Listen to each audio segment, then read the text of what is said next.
This week on the Bearded Banker podcast, why you should focus on investors in this market if you're a realtor or a loan officer. If you're a home buyer, where should you be looking for homes? Here's a quote: find your niche and go deep. We'll talk a little bit about that and how you should structure a winning offer in this market. Stay tuned.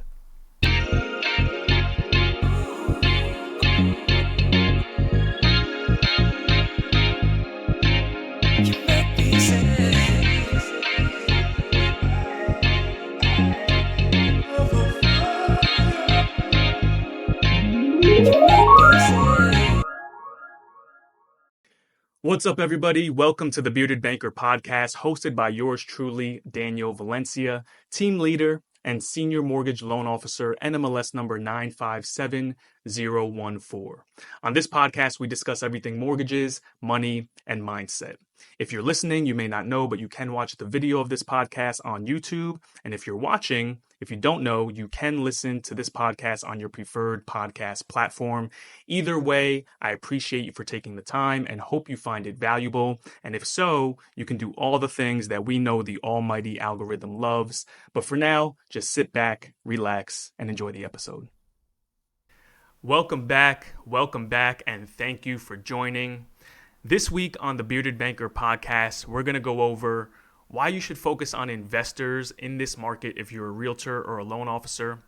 If you're a home buyer, where should you be looking for homes? Here's a quote: find your niche and go deep, and how you should structure a winning offer in this market. Now, before we jump into that, just want to catch up on the week. This week we had some award season activity, right? Golden Globes and the Emmys, our favorite shows, me and the wife, kind of ran away with it. So proud of them. Great shows: Succession, The Bear, Beef.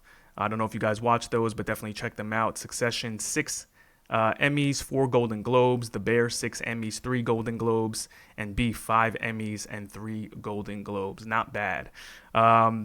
Busy week with business. Submitted a few new deals in January, which is always a good feeling, right? It's usually a little bit slower in January. We're a little bit luckier because being a national lender, we can, close deals in all 50 states. So it helps kind of fill the lows during some of the winter months up here in the Northeast, where it could be a little bit slower, with other states where it doesn't, tend to slow down as much. So kind of filling in the gaps with some of that production. So a lot of investor business. If you're a lender or realtor, focus on your investors that are buying in any market, right? This is huge because investors are a little less rate sensitive, so the market itself isn't a huge factor. Obviously, they want to be more conscious of rates and cost because they want to generate cash flow, and they're investors, right? So they're thinking a little bit more frugally or financially than someone who's moving into their dream home and is just going to make ends meet or do what they can to get that house and secure it, where an investor is looking at things on paper a little bit more closely. However, when they find a good deal, they know that they plan on refinancing anyway at some point, which is kind of the game plan for most real estate investors. If you followed the BRRRR strategy at all, which you can look up: buy, rehab, rent, refi, repeat, right? So that's kind of the structure. So they're looking to refi, they're looking to add value to some properties, refinance, cash out, get that money back and do it again. So they know the interest rate is not as important because it's going to change 9 times out of 10. So those have been good places to find business. I have a few investor clients that are still buying no matter what. And we've done a handful of deals over the last couple of months and some of them over the last couple of years. And that's good places. Those are good places to find the volume, right? Because investors are buying in any market.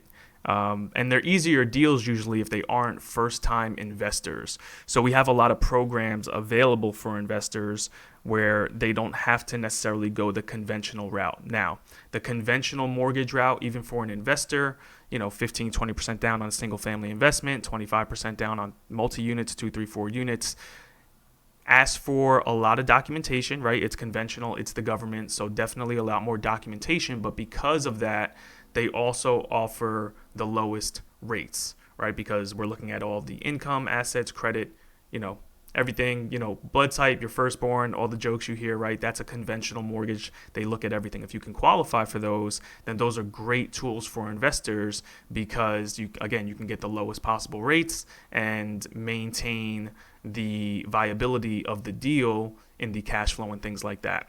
Now, if you don't qualify for some of those, and a lot of investors, especially if they're self-employed or cash heavy, their paperwork doesn't reflect the actual stability of their finances. So we have other programs where we don't necessarily have to look at tax returns and W-2s and pay stubs and get CPA letters and all that. One of the best ones is the DSCR loan, which stands for Debt Service Coverage Ratio, what we call in layman's terms the investor cash flow loan, right? So all it looks at is the rental income from the property and the mortgage payment on that property. And as long as that covers, even sometimes doesn't cover, it doesn't even have to cover 100%, but most times for most transactions, as long as it covers, then you could theoretically get the deal. Now, because they're not looking at all the documentation that a regular conventional loan is, the rates are a little bit higher, the costs are a little bit higher, right? It's more risk to the lender because it's like, hey, we're giving you this loan solely based on basically your credit score, proof that you have the money in the bank to do this deal, and the rent roll, right? We're not looking at what you do for a living. We're not looking at pay stubs, tax returns, anything as far as if these renters don't pay, can you cover the mortgage payment? You do need to have some reserves, so it's down payment, usually 20, 25, 30%, closing costs, plus broker fees in most cases or points, because again, they're usually wholesale mortgage lenders. So they don't have a retail arm where you can go to directly. So you have to deal with a broker or a banker that can broker like us, and we'll go to that lender and get the deal done for you. But we have to charge a broker fee for that because it's not something we're doing in-house, where we get paid in-house by our own company. And then reserve. So usually they want to see that, hey, we're not looking at any of your documents, but we do want to see that you at least have down payment, closing costs, and maybe 6, 9, 12 months of mortgage payments left in the bank after that, just in case, to be able to give you this loan. Great loan product, especially for investors. And that's why we say that can be easier sometimes than a conventional loan, because it's just a little less paperwork, right? All we look at as the credit score, we get an appraisal on the property, see what it's worth, see what the rent roll, market rents are, and make sure you have the money in the bank. Pretty straightforward. They close pretty easily. Whereas a conventional loan, we're looking at all of your income, assets, credit, tax returns, W-2s, pay stubs. If you have multiple jobs, that's more paperwork. If you have any discrepancies, that's more paperwork, letters of explanation. If you own other properties, we're looking at all the other properties, which they consider in the investor cash flow loan too, where you need reserves for kind of all of your payments, but just not as in-depth as a conventional or an FHA loan would be. FHA doesn't apply to investment properties. It does apply to multifamily properties. So that's a good point to bring up. A lot of times there's confusion about what an investment property is. So let's just nip that in the bud now, right? So an investment property from a mortgage occupancy perspective is a property you're not going to live in, you're going to rent out. It could be a single family, it could be a multifamily. If you're not going to live there, you're not going to occupy it, it's an investment property and thus requires an investment loan. So a conventional loan for an investment property is going to have higher interest rates, higher requirements, higher down payments, all that stuff because it's more risk to the bank. Now, if you're a primary resident looking to move into a property, if it's a single family home, that's easy. It's a primary residence.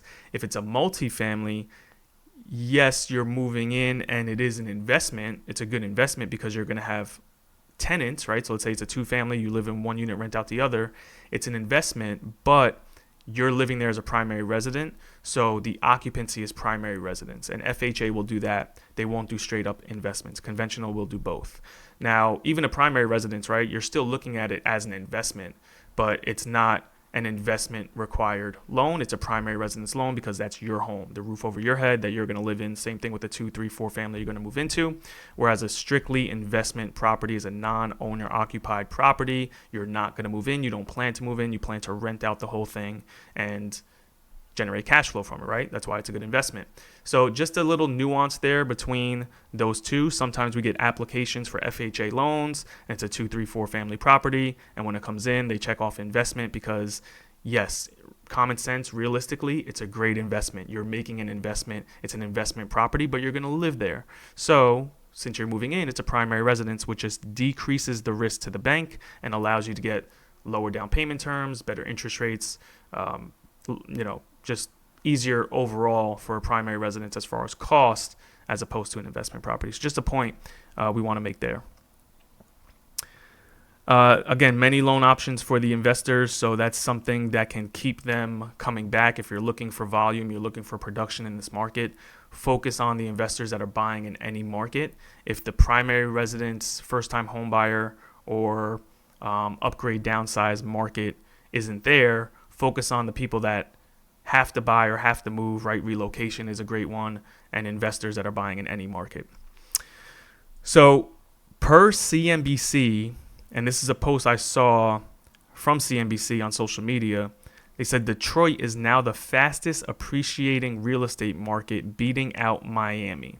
And why is that? Affordability, right? In most cases, if you're looking at places to go to buy, if you're in the market, you've been searching, you're getting beat out on offers, or there's nothing good in your area, you have to go to places that aren't necessarily the top choice in your mind, right? Maybe the places that are known for less desirable properties where you can pick something up, maybe put some money into it and increase the value because you can't afford in maybe those metro high competition areas. Even in New Jersey, where we're at, right outside of New York, the New York City suburbs, very expensive, very competitive, as far as getting an offer accepted and values and prices, all that is high. So for us, maybe you have to look further out. And even parts of, quote unquote, bad neighborhoods, right, we're going to say,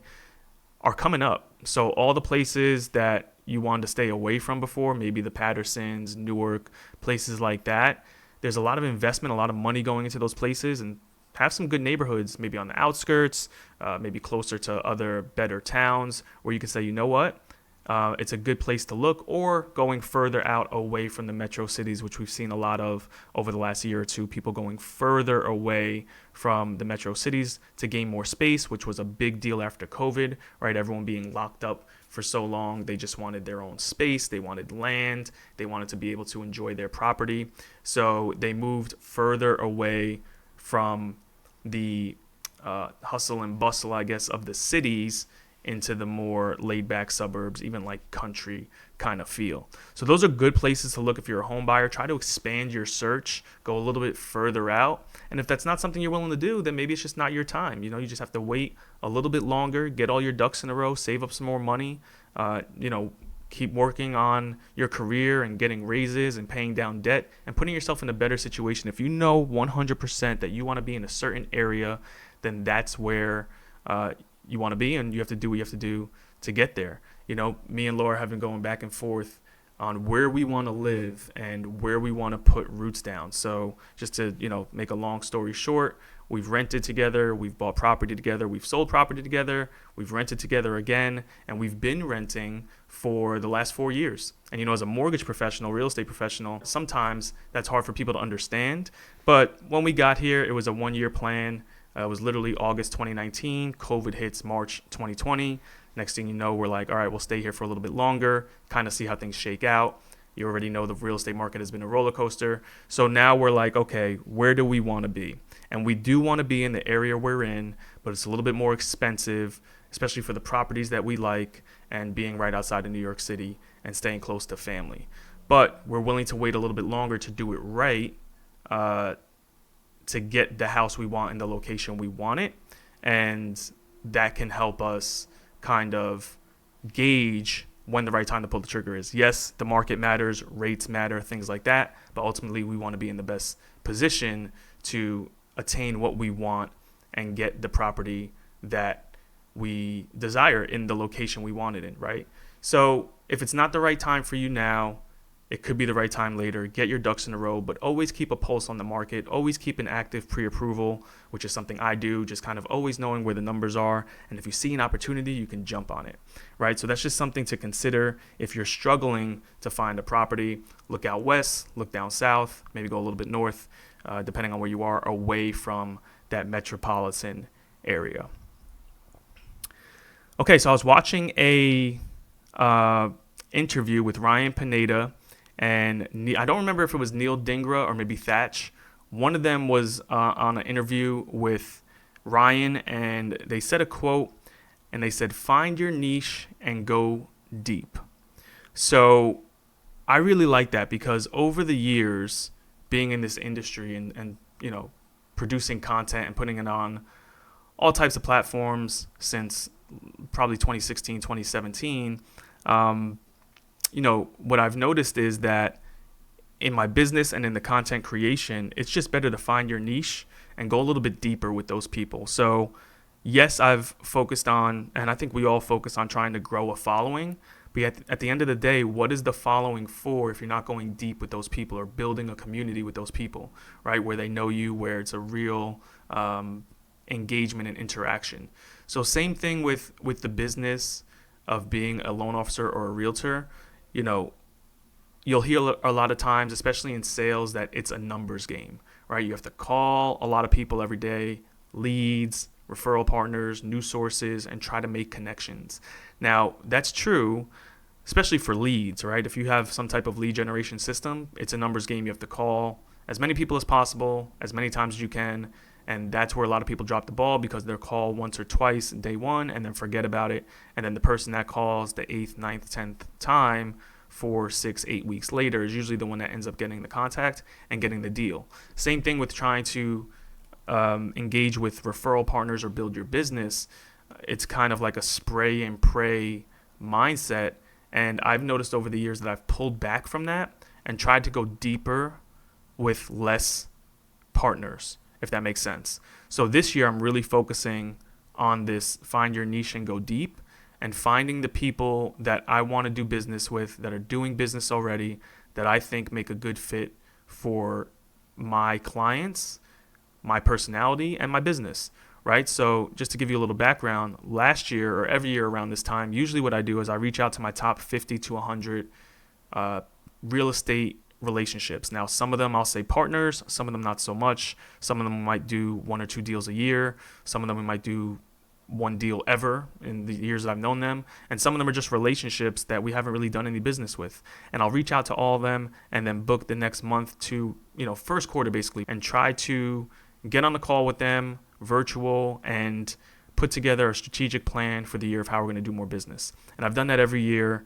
And this year, I'm switching it up a little bit. I want to narrow that list down to the people that I do majority of my business with, majority of my client interactions with, and focus on them. So it might be 3 to 5 people that I do a lot of work with, and just saying, hey, how can we double this business? I don't want to have 15, 20, 30 relationships that I have to manage. Again, because just human nature, right? It's hard to manage genuinely all of these relationships. Think about your family, your friends, all, your social calendar, all the things that we're being pulled to do to, show up for our people, and think about growing that and then having to do that in business as well. It's a lot, and it's just not possible or realistic, I feel like, to have genuine relationships with that many people. And I'll tell you from experience, I have pretty decent sized family. I have a group of 10 best friends from elementary school, middle school that, we're still in touch, and obviously it's like family. So maintaining all those relationships on top of family relationships, on top of just acquaintance relationships, and then business on top of it, it's a lot to do. It's a lot to keep track of, and it's hard to keep them all strong relationships. Now, those kind of really deep ones over the years, those are the relationships we love because we can just pick up where we left off, right? But when you're trying to build a relationship with a new referral partner or a client or someone you want to do business with, you have to put in the time, you have to put in the reps, you have to go through it together. And it's just really almost impossible to do that with 20, 30, 40 people genuinely, authentically, and make deep, deep connections, right? So again, long story short, just want to cut that down to maybe 3 or 5 partners. If you feel like you want to be one of those and we've done some business together, let's reach out, because I am narrowing that list down, and I want to deal with people who I know for years we've done business together. I know how they work. I know how they treat their clients. We have some things in common, personally. Just, more of my kind of people as much as possible, and then go deeper with them and then really find that niche. And even the clients should reflect that as well, right? So the people that we work with are probably going to be a lot like us too, and just trying to do that and double down on that business and go deeper and make those real, genuine connections. Now, I'm 10 years in the business, 10 years plus, so I have some of that foundation to work on and double down on, and then obviously growing that from the people that I get introduced to through those people and start doing business with them and seeing if they're a good fit. Because again, once you kind of build those bridges with a handful of people, which I have already in the industry, now it's pretty much a pick up where you left off, and we can start adding on that or stacking on that like blocks, right? So that's kind of where I'm at this year. That's what I'm telling the team as far as what they should be focusing on and where they should be finding their business and their relationships to ensure that they can go deep and they can build and actually have a business that runs, right? Because it's a high turnover relationship industry, right? You're only as good as your last deal. If you drop the ball on something, you might never get a referral from that source again. And that goes both ways for loan officers referring realtors, from realtors referring loan officers, attorneys, title, appraisals, all that stuff. It's really like a one strike kind of industry. And it is what it is. I would like to have a regular 2 or 3 strike opportunity with my real estate partners, because inevitably you're doing so much business together, something's going to happen and maybe not go perfectly to plan. But if the people that I'm dealing with know how I work, how thorough it is, and if something slips through the cracks, or if there is a mistake that's made, not even by me, but my team on the back end, they won't hang me out to dry for it and say, look, I know it happens, but your record is otherwise flawless. Let's keep going, let's grind, because nobody's perfect and we're always tweaking and adjusting to build this business and make sure we're doing good business. So that's where I'm at with kind of the find your niche and go deep. As far as that quote, that really hit home. I think it's something, even if you're just a content creator or trying to grow a following on social or just in your relationships, right? If there's people that, you want to get close to for any reason, let them know, be transparent, and then go for it, put in the time. Make sure you're engaging, make sure you're interacting, make sure you're following what they're doing, and set up time in your schedule to make time for all those people, because I still have to make time for family, for my friends, right? And make sure that everybody's getting as equal amount of attention as possible, not for them, but for me, right? Because I want to make sure that I'm engaged with all these people, and because they're fueling me and they're firing me up, and it's just good to kind of let your hair down sometimes, and be with people that you know and love, and know you and love you. And business can make that hard sometimes when you click on doing business together, but that's it. It's hard to maintain that over time. So and I want those people that maybe if we've done some business together for whatever reason, but there's a better opportunity for them as far as a partnership with another loan officer, go for it. I want you to be successful. And if this isn't 100% where it needs to be, and that is, then go for it. No hard feelings. It's nothing personal. And there's better partners out there for everybody. It's really like dating. We had a team meeting with the managers this week, kind of around the same topic, because it's something I've been talking to with my team and upper management definitely since the beginning of the year, and trying to set up some trainings for the team. And, it's like dating, right? It's like you're putting these feelers out. You're trying to get to know people. You're going out, for happy hours. You're getting on virtual calls, and you're just getting to know people and getting a little bit deeper than just surface level. So, all those old tactics and strategies and just giving time to people, come back and they play in this situation as well. So a CNBC post came out recently. Let me pull it up on my phone. And it says from this week, so mortgage demand surges more than 10% as lower interest rates lure homebuyers. So another drop in mortgage interest rates caused a run on loans last week. Total mortgage application volume jumped 10.4% compared with the previous week, according to the Mortgage Bankers Association seasonally adjusted index. The average contract interest rate for 30-year fixed rate mortgages with conforming loan balances decreased to 6.75%. So just a sign of the times, and we should see a lot more of that, and that's good news for us in the industry.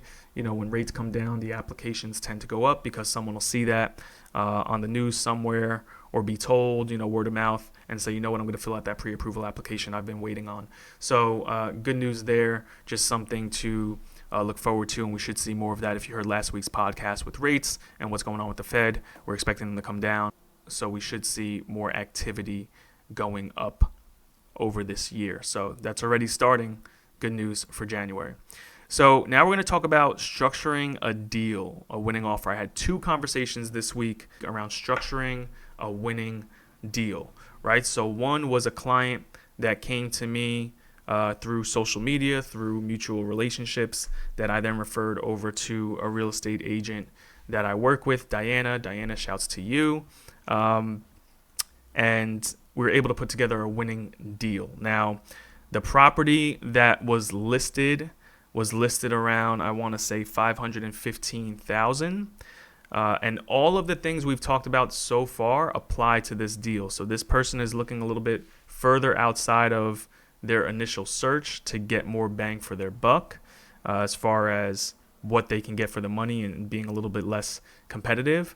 And also, I put a post up the other day about shopping in the winter. I spoke about it on last week's podcast as well. But home shopping in the winter is a great idea, and I'm going to go over it in this scenario. So, property was listed $515,000. It was about a week or 2 on the market, I want to say. And this past Tuesday, it snowed. It was nasty in Jersey, in North Jersey. And nobody was really on the roads. Everyone was home for the most part, or trying to stay home. So this agent said, hey, you know what? It'd be a good day to get out and go see this property. One, because you could see it in all the nasty conditions and see how it holds up, like we explained last week. And 2, because a lot of people aren't going to be out seeing houses today, right? It's nasty out. If we can get an appointment, we should try to go see it. And they did, and they made an offer, and it got accepted, right? So how did they structure the offer? So when the realtor reached out to me and said, hey, here's what I'm thinking about for the offer. What do you think? What can we add? There were a couple great points that most offers these days have, and something that we added in that, is on almost every pre-approval that we do for the most part. So she asked if there's any tips on submitting a stronger offer. So the buyer's offer was in about $10,000-$15,000 above asking price, right? Just because, again, of competition. And then what they added was an escalation clause, which is something that we're seeing more often, where the offer automatically goes up $1,000 up to a cap, right? So let's say $515 is the listing price. We'll offer $520. We'll do $1,000 escalation clause till $530, something like that. And if someone comes in at $521, our offer automatically is $522, right? So someone would have to come in at $530, $531, and then our escalation clause would no longer apply. So that's something that they threw in the offer. The buyer was waiving inspections, except for like environmental and structural things. So we're not going to be nitpicky on the inspection. That always helps. And the closing date can be adjusted earlier if needed, which is something that when we look at the file, we can kind of determine if it's going to be a clean file, smooth file, if there's going to be any issues.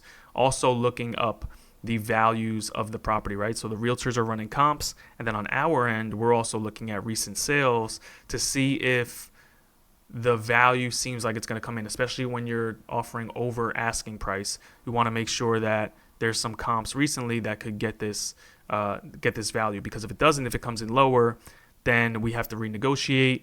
It just takes more time, so it definitely affects the timeline of closing when we're putting that kind of language in the contract that we can adjust the date earlier if need be. And then the last thing I said was, hey, make sure the seller and the seller's agent also know about the guaranteed pre-approval that we're offering, right? So on top of all those things, and this pre-approval is guaranteed. So if for some reason we can't issue a commitment based on all the details that we reviewed when this application came in, we'll give your seller $2,000 just basically for wasting their time, which we haven't had to do on my team yet, and we pride ourselves on that, right? We don't want to send out any checks, and we want to make sure that our pre-approvals are solid. But that does a couple things. One, because we know we have that guarantee, all of our loan officers are a little bit more thorough on their pre-approvals, so they know it's solid. At least our agent partners know, and they can relay that to the seller side. And two, it gives the seller peace of mind knowing that, wow, they're so confident in this pre-approval that at least we'll get some money out of it for the time if for some reason they can't, commit to lend this money. Now, is there some fine print? Yes, definitely, right? If the borrower loses their job or didn't fill out the application properly or hid something from us, then it's null and void. That's not on us. But if there's something that we did that we missed, or for some reason we didn't calculate something properly, then we'll give the seller side $2,000, and that usually moves the offer to the top of the list. On top of all the other aspects to the offer that were in that original contract, right, that the realtor put in there. So great job. That offer was accepted the same day. It's already submitted. The appraisal is ordered, right? It's moving through the process, and we're trying to see if we can close this month. And it's only been submitted for, maybe 5 days. So it'll be a, 15, 20-day closing if we can pull it off. We'll keep you posted. But just some tips there on submitting a good offer. The second conversation I had was with another client who we were looking for multifamily homes last year. And then it was a tough market out there. He had an FHA pre-approval. Oh, just on that last one, just to note, it was a 3% down conventional loan. So 3% down conventional loan, escalation clause, offering $1,000 above the next highest bidder with a cap. The buyer waived inspection so long as there are no major issues with environmental or structural. Closing date can be adjusted earlier if necessary, and the guaranteed pre-approval. That's a winning offer. That's how you put it together. Let us know if you want us to do that for you. Now, this other offer, this other client was looking last year for FHA 3.5% down, 2-family properties in an area that is very, very competitive for first-time home buyers and investors, a lot of cash-heavy people trying to get these assets, right, to rent them out and make money. So it didn't work out. He ended up renting for a year. Now we're coming up on that year, did a fresh pre-approval.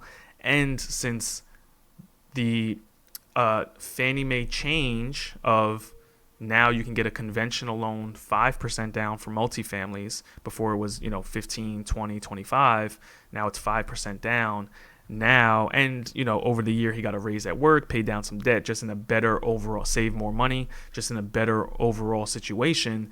Now we can do a 5% down conventional offer on a 2-family at a higher price point and just a better overall pre-approval. So we're excited to get that one out there and start seeing some homes. And if we do all the things that we did on that last offer, I'm sure we'll get a quick accepted offer on that property too. So giving away some of the game, right? You can use it.